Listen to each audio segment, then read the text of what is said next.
Nous allons maintenant faire ensemble la crème au beurre à la meringue suisse inratable.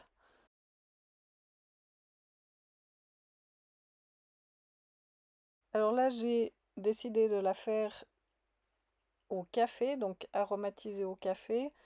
Donc je mets entre 7 à 10 grammes de Nescafé, ça dépend comment on veut l'arôme café. Là, j'ai mis 10 grammes, je pense que c'est un maximum. Ensuite, on ajoute 150 grammes de sucre et je vais mixer vitesse 10 le sucre et le Nescafé pour avoir du sucre glace au café. Une dizaine de secondes, vitesse 10.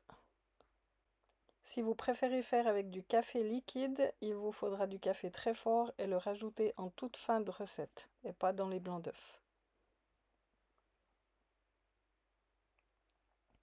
Alors le petit nuage de poussière, on peut l'éviter en mettant un chiffon humide autour du gobelet.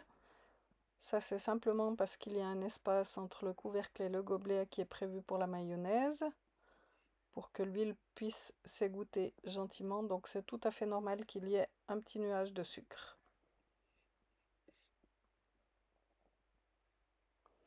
Donc voilà, on a notre sucre au café, on rajoute les 3 blancs d'œufs, le fouet, pas oublier le fouet.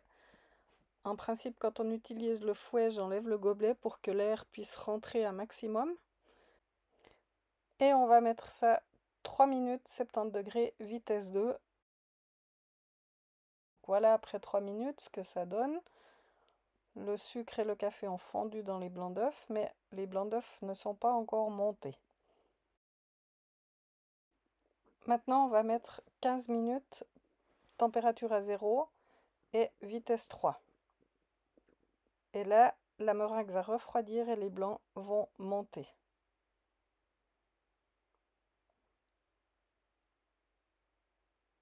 Donc voilà après 15 minutes ce que ça donne. Voilà, ça a blanchi. Mais on n'a pas une meringue trop compacte. C'est exactement ce qu'on veut pour que la crème au beurre ait une bonne texture. Donc là, je transvase et je récupère ce qu'il y a sur le fouet. Donc je remets le bol et le fouet. Quelques secondes vitesse 4 pour récupérer le restant de marchandises. Donc vitesse 4 parce qu'il y a le fouet qui ne doit pas tourner plus vite que la vitesse 4. Donc voilà, on va récupérer ce qui reste au fond du bol.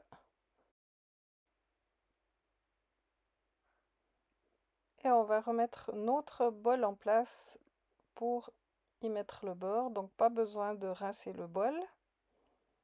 On peut le mettre tel quel. Et là, on ajoute les 175 g de beurre. Alors normalement, il faut sortir le beurre environ 1 heure à l'avance pour qu'il soit déjà mou. Là, j'ai décidé un peu au dernier moment, donc le beurre est froid, mais c'est pas grave. On va simplement le mixer un peu plus longtemps jusqu'à ce qu'on ait un beurre pommade. Et on va mixer par tranche de 30 secondes, vitesse 2,5. Et là, on va monter jusqu'à 3,5 pour bien ramollir le beurre. Et c'est là que notre crème au beurre devient inratable, car dans la recette originale, on doit avoir le beurre mou qui a la même température que la meringue et on le rajoute petit à petit dans la meringue. Or là, je fais l'inverse. Je ramollis le beurre au Thermomix et je vais rajouter la meringue petit à petit.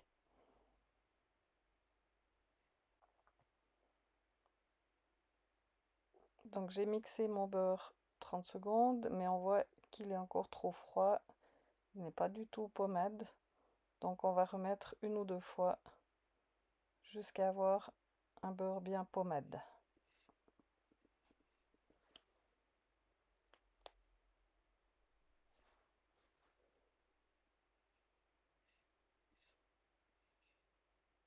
Voilà, là on a un beurre qui est bien mou. On va pouvoir finaliser notre crème au beurre. Donc on va remettre le bol en place. Et là, on va remettre le fouet. Moi, je l'ai lavé entre deux, mais c'est pas du tout nécessaire. Vous pouvez mettre le même que vous avez utilisé pour les blancs d'œufs. Et là, on va mettre 3 minutes vitesse 2,5. Et là, on ajoute la meringue. On essaie de la mettre un petit peu sur le côté, mais de toute façon, il y en a qui va se prendre sur le fouet. Mais c'est pas grave, avec la force centrifuge, ça va partir dans les bords et se mélanger avec le beurre.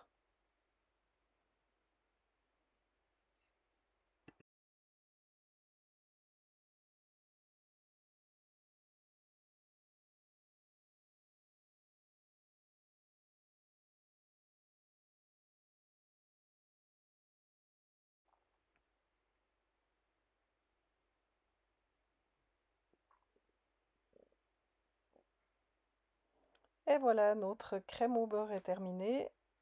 Et avec ce procédé, aucun risque que la meringue ne se liquéfie. Donc on a toujours une magnifique texture. Et là, elle est parfaite pour garnir votre bûche, garnir des cupcakes. Et je vous conseille de garnir votre bûche directement après avoir fait votre crème au beurre quand elle est encore à température ambiante. Parce qu'une fois qu'elle a été au froid, elle sera plus difficile à travailler ou alors il faudra la mélanger un peu au fouet pour lui redonner une texture à température ambiante.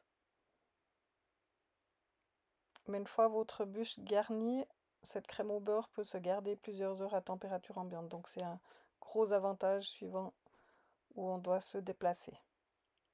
Donc là j'ai récupéré la marchandise qu'il y avait sur le fouet, vitesse 4, et on peut récupérer ce qu'il y a au fond du bol. Et là on a une quantité suffisante pour garnir une grande bûche et faire quelques décors.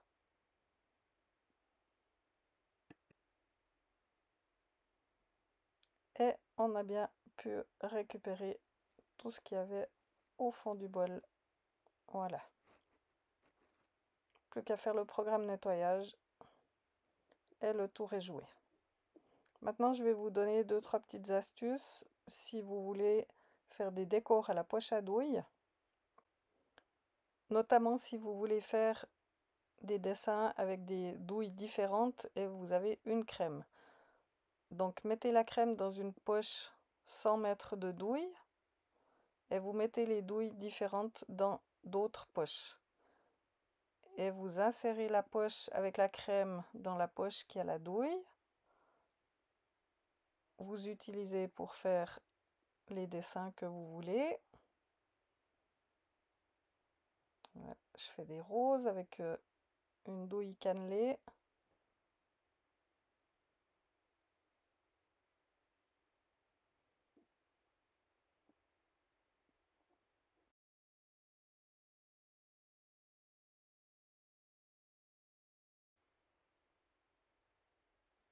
Vous pouvez même décorer la bûche avec la poche à douille comme ça, en faisant en longueur. Et lorsque vous voulez changer de douille, vous sortez simplement la poche qui a la crème et vous la mettez dans l'autre poche avec une autre douille et vous pouvez continuer.